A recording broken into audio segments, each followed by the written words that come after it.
Bonjour, nous allons parler des médicaments à risque. Les médicaments à risque apparaissent dans les objectifs internationaux de sécurité du patient, à côté de l'identification du patient avec au moins 2 critères, de la meilleure communication, de l'éducation du patient et de la réponse aux appels patients, des procédures respectées, notamment concernant les sites d'administration, de chirurgie, de la réduction des infections associées aux soins et de la réduction des blessures liées aux chutes. Les médicaments à risque arrivent en 3e position.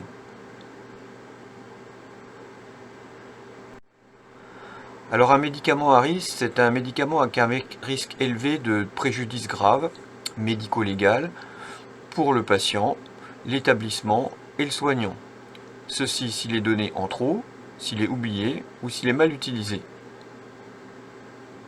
Un préjudice grave, c'est un risque cardiovasculaire, potentiellement létal, des saignements, des hémorragies importantes, des hypoglycémies, des acidoses pouvant engendrer un coma, un risque toxique sévère, une sédation, une dépression respiratoire potentiellement mortelle et ou une aplasie. Le risque cardiovasculaire concerne des médicaments adrénergiques intraveineux, l'adrénaline, la ventoline, la cordarone, l'atropine injectable, le loxène injectable, la dépakine injectable, le gardénal injectable. Ce sont des médicaments qui se trouvent principalement dans la trousse d'urgence et nous et qui ne sont plus en accès direct. Ça concerne les neuroleptiques à action immédiate, parce que parfois on peut se tromper entre les actions retard et les actions immédiates. Le olanzapine, injectable intramusculaire, l'aldol, le tertian, le nosinant et le thiapridal intramusculaire. Les neuroleptiques à action prolongée, les antipsychotiques à action prolongée et les neuroleptiques à action semi-prolongée, pour lesquels il ne faut pas se tromper de voie.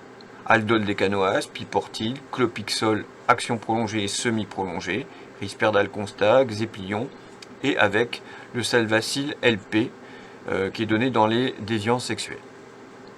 Ont été retirés du CHPL les inotropes cardiaques, digoxin-IV, bêta-bloquants intraveineux, propranolol IV.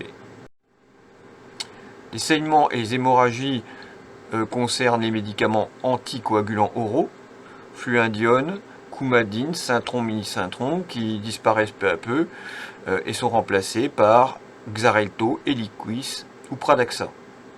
Et puis les héparines, Lovenox, Arixra, Fraxiparine, Inoep, Orgaran et Calciparine, ce sont celles qui peuvent être utilisées sur le centre hospitalier Pierre-Lot. L'hypoglycémie concerne les insulines, toutes intraveineuses, sous-cutanées, et puis des médicaments hypoglycémiants oraux comme le Daonil, le Diamicron, l'Amarel et le Novonorm, et avec eux la metformine qui est un risque plutôt d'acidose ou d'hypoglycémie si elle est associée à un autre hypoglycémiant.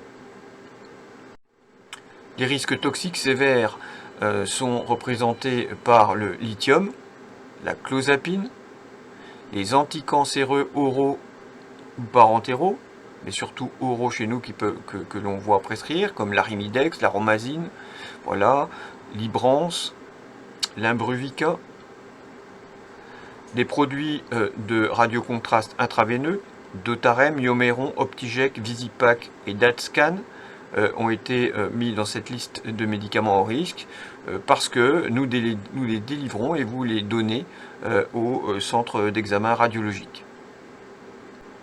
Les électrolytes concentrés adilués pour perfusion doivent être retirés des dotations. Ça concerne le potassium 10%, le NaCl à plus de 0,9%, donc 10 et 20% chez nous, et puis du sulfate de magnésium, 15%, du chlorure de magnésium à 10%. Séropram intraveineux et andarfanil intraveineux sont des injections qui nécessitent des paliers et des débits à contrôler. La préparation de plus est faite dans les services de soins. Ils ont donc été ajoutés à cette liste de produits à risque toxique sévère. La sédation et la dépression respiratoire, les médicaments à risque qui sont concernés ici, ce sont des opiacés, narcotiques, en intraveineux, en patch et en oral. Ça concerne la morphine, Actiskénan, Oramor, Skénan, l'oxycodone, le fentanyl, le spravato ou eskétamine, la méthadone et la buprenorphine. Même la buprenorphine, chez un patient qui n'en a jamais reçu, peut présenter une dépression respiratoire potentiellement mortelle. Et puis des sédatifs modérés qu'on utilise en voie intraveineuse, midazolam, rivotril, tranxène et diazépam. Par exemple, il existe 2 médicaments différents indispensables au CH Pierlot qui sont difficiles à identifier. Et puis bien d'autres qui se ressemblent. Le Clamoxyl 1 g et 2 g, intraveineux ou intramusculaire intraveineux. Le Lovenox 0,4 et la Fraxis 0,2, des anticoagulants. Des antibiotiques injectables, dont les flacons se ressemblent beaucoup. Pour éviter les erreurs, eh bien, a été mis en place la procédure des médicaments à haut risque. Il s'agit de rendre identifiables ces médicaments un peu plus qu'avec les boîtes de couleurs différentes, et donc ils devront porter des étiquettes de médicaments à haut risque, et puis bien sûr on gardera toujours les boîtes différentes s'il en est besoin. Cette pratique se fait dans tous les pays, et vous voyez ici des étiquetages de différents pays. Alors, cette politique de sécurité du patient demande d'identifier le médicament à risque et de limiter son accès en armoire, voire de le retirer des armoires de dotation. Il demande que la livraison des médicaments soit tracée, que le rangement soit identifié. Il demande qu'il y ait une prescription claire dans Cariatide, et désormais, les 6 besoins doivent avoir une condition en mémo. On doit étiqueter le nom du patient sur la préparation, la seringue, l'ampoule et le stylo. On doit vérifier l'identité du patient et on doit justifier toute administration non faite. Et on doit savoir où se trouvent les protocoles détaillés en cas d'erreur. Alors pour identifier le médicament à risque, eh bien, la liste doit être affichée et connue de tous. Voici la liste des médicaments à risque que nous venons de passer en revue, qui sera affichée dans vos services de soins. Les livraisons sont identifiées et les produits mis au froid dès la livraison. On sait qui a envoyé le produit, qui l'a transporté, comment, est-ce qu'il y avait quelque chose à mettre au frigo, et on sait qui a reçu le médicament. Et si possible, qui a retourné la caisse ou l'emballage froid. Il convient et il est demandé de tracer et de respecter la chaîne du froid depuis la livraison. Pour tous les médicaments à risque, votre relevé de température sera sans doute un peu plus clarifié et rendu plus visible. Nous avons vu que les insulines étaient des médicaments à risque. Ce sont des médicaments dont on doit respecter et absolument tracer la chaîne du froid. Il nous est demandé d'organiser les stocks et de contrôler les armoires à pharmacie, retirer les périmés, assurer une conservation correcte et puis de contrôler tout cela avec des procès-verbaux et des visites de pharmacie. Ainsi, dans vos armoires, il faut une seule spécialité et un seul dosage par case. La dotation est opposable. Vous avez une liste dans votre armoire et vous ne devez pas créer de nouvelles cases sans l'accord de la pharmacie, du cadre et du médecin. Il est demandé d'avoir si possible un seul dosage en armoire pour éviter les erreurs.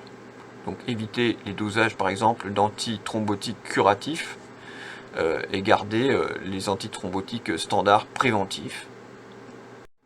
Il est demandé de séparer les voies d'administration pour réduire les risques, les injectables séparer des buvables, les libérations prolongées séparer des actions immédiates.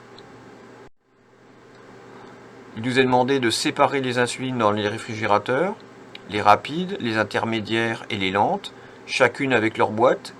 Désormais, chaque insuline doit être étiquetée comme médicament à risque, ainsi que ceux qui ont été définis dans la liste, comme les nappes.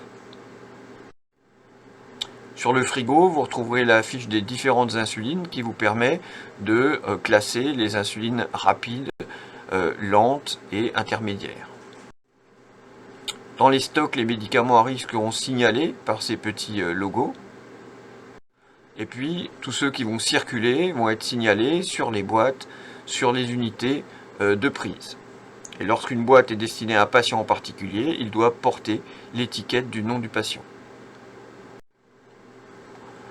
Il nous est demandé d'isoler les traitements personnels des patients. Les inventorier, vous le faites dans Cariatide. Les isoler en sachets étiquetés au nom du patient. Vous avez des étiquettes pré-imprimées. Et puis de les ranger soit dans un tiroir spécial de l'armoire ou bien de les renvoyer à la pharmacie du CHPL. Ce qui est rendu au patient le sera sur avis médical et est tracé. On ne doit plus voir des sachets papier non scellés, donc correctement identifiés. Les tiroirs spéciaux en intra pour le traitement personnel des patients. En extra, eh bien, il doit y avoir un casier au nom du patient avec que les traitements en cours et que les ordonnances en cours. La pharmacie enregistre les traitements personnels des patients et les conserve 14 jours après la sortie du patient. Il les éliminera ensuite au DASRI. Donc en cas de besoin, on peut vous les restituer. Si un médicament à risque est nécessaire dans la minute, alors il se trouve dans la trousse d'urgence, sous scellé. C'est le cas de l'adrénaline, du Narcan, du Loxène intraveineux et du salbutamol sous-cutané. Là encore, les ampoules doivent être étiquetées avec le logo médicament à risque.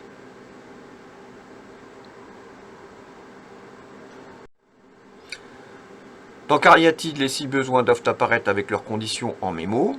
Et dans les prescriptions, le médecin verra aussi une alerte définissant le médicament à risque. Dans les ordonnances de stupéfiants, l'alerte doit suivre le soignant jusqu'au lit du patient. Ainsi, les médicaments à risque injectables porteront les logos, les doses nominatives porteront aussi le signalement du médicament à risque et seront conditionnés en sachet unique.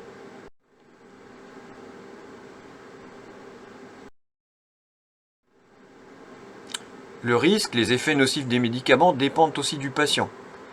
Il faut savoir s'il y a des traitements incompatibles ou contre-indiqués, s'il y a des pathologies graves comme des troubles du rythme ou de l'angor, des troubles hydroélectrolytiques, en particulier au cours de la fièvre ou troubles digestifs, de l'insuffisance rénale ou lorsque le patient est âgé. Tout ceci augmente encore le risque des médicaments.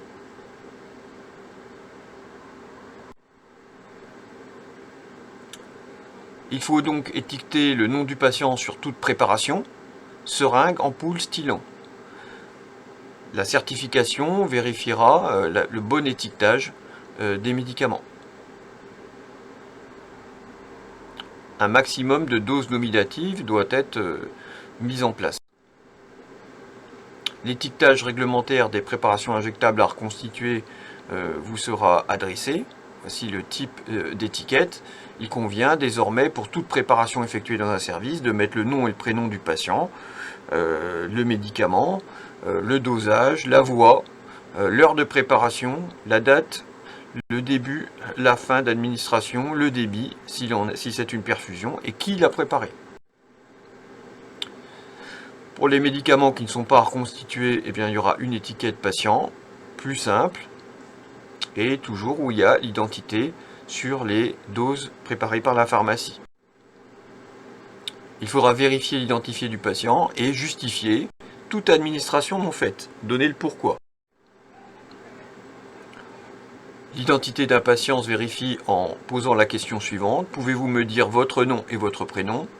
Et désormais, l'OMS recommande même un deuxième critère, comme la date de naissance, afin de diminuer les erreurs d'identité. La validation de l'administration est soutenue par l'étiquetage. Et puis, je vous rappelle que sur l'écran de validation, on peut voir la photographie du patient s'il a donné son accord. Dans votre écran de validation, vous verrez là encore le rappel du médicament à risque. Si jamais vous faites une erreur ou si vous omettez quelque chose, eh bien, il faut appeler immédiatement le médecin, mais aussi le pharmacien, qui va rechercher de nouvelles interactions qui ne sont pas renseignées dans Cariatide puisqu'il s'agit d'une erreur. Et puis, il y aura une prise en charge détaillée qui se trouvera dans la trousse d'urgence, puisque en cas d'erreur ou d'omission, on doit savoir où sont les protocoles de prise en charge détaillés afin de ne pas perdre de temps. Le guide détaillé des conduites à tenir se trouvera dans la trousse d'urgence, à côté du livret de la trousse d'urgence. Voilà, je vous remercie de votre attention. Bonne journée, au revoir.